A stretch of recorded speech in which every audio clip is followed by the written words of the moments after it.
We've had a fire at the Days Inn. The building is roughly 240 feet by about 100 feet.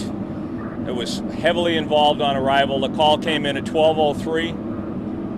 We were on scene within the first 4 minutes. Second alarm was struck within 2 minutes after that. And the third alarm was struck about 15 minutes after that. We have now gone to a 5-alarm plus fire, which encompasses most of the Seacoast community. It's a good thing we have mutual aid in this case, and that's what it's for. The building is valued at $1.649 million by the Town of Kittery assessor. It is a total loss. There is nothing left of the building. I'm sure you've been down there and had videos taken of it. All right. At this time, we are still looking. We do not have all persons accountable. The fire marshal was called instantly into this, and fire marshal and ATF are on scene starting the investigation and doing the interviews at this time. They, like I said, we don't know how many at this point in time. We are we have one, possibly two that is unaccounted for. The water supply was, the fire outgrew our water supply instantly within the first 5 minutes of this fire. Hence, we had to bring extra tank trucks in from around the area. And at this point in time, we have, I believe, I just talked to the water supply officer, that we had 11 different communities with tank trucks here. So that helped us be able to get the water up.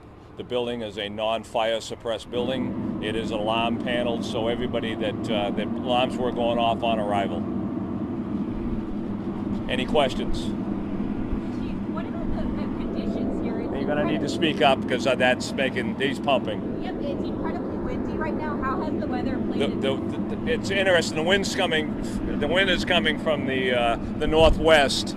The building fire actually started on the southeast side, but just as soon as the start of evacuation, doors were left open underneath, and the wind blew right through and blew that right up. One of our major concerns on arrival is a 500-gallon propane tank that was in impingement, and it was at 70%. So most of our water on the initial start was worried about that propane tank and a situation of having that gas off.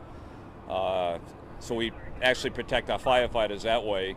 And let me add, if I will, we made an interior search on this building when we found out a room number of a possibility of an occupant. We made the interior search with no hand lines, no water lines, to make an entrance into this to see if we could make a rescue or do a search. They got to the second floor, basically, or the first floor from roadside. They got to the second floor and got within 2 rooms of that and could not go any further.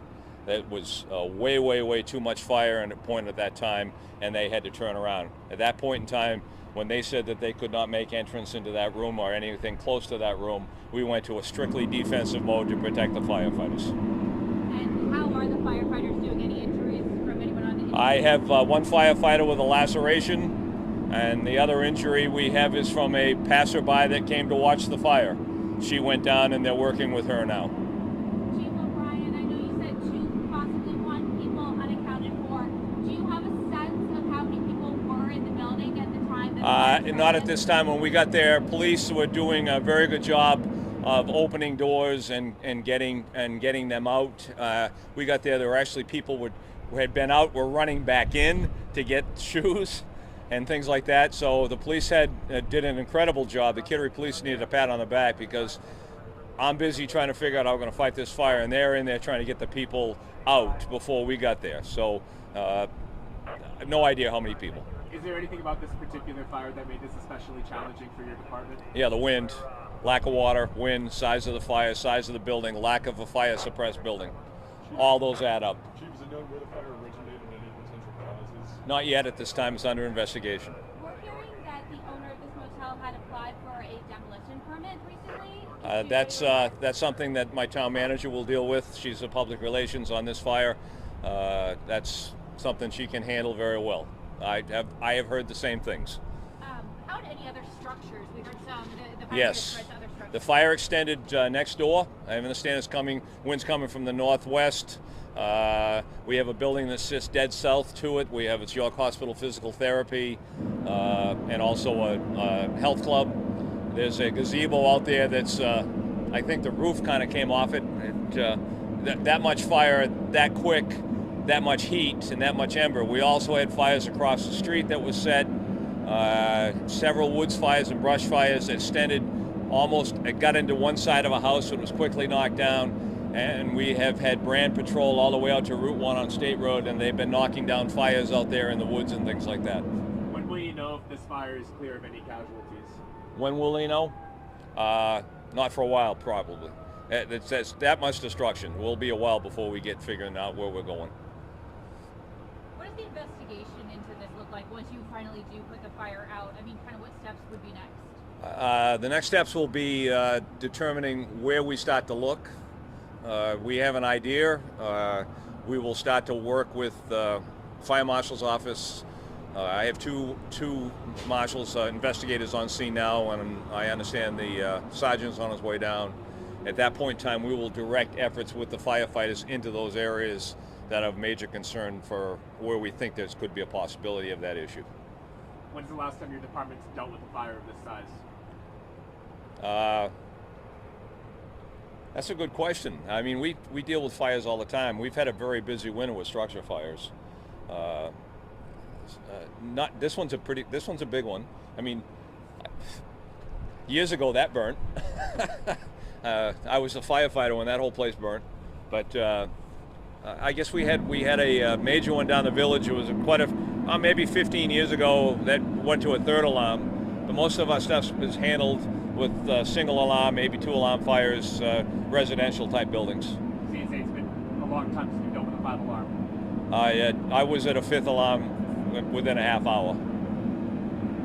Yeah, and we haven't had a 5 alarm fire here in a long time. Any idea how long the roads are going to be blocked for? I'm sorry? How long the roads are going to be blocked for? Until we're done. Chief, you said 11 communities have tankers here. How many agencies and communities respond? Well, I think if you go 20 miles that way and 20 miles that way and 20 miles that way, you can grab everybody.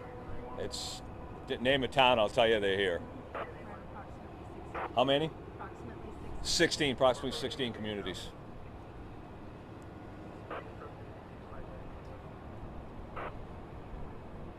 Any other questions? Is there anything We will have another briefing probably later tonight after we know more about what's happening up there. I would probably schedule that maybe. What time is it now? I know I'm not going to help your 6 o'clock news, so it'll probably be closer to maybe 8, which will help your 11 o'clock news. So I'll let you, let's plan another one for 8 o'clock. Who's the best person to contact to figure out when that is you? I'll take care of that. Yeah. That person right there, my boss. My boss. Any other questions? Thanks for being so patient, and I have to get back to work.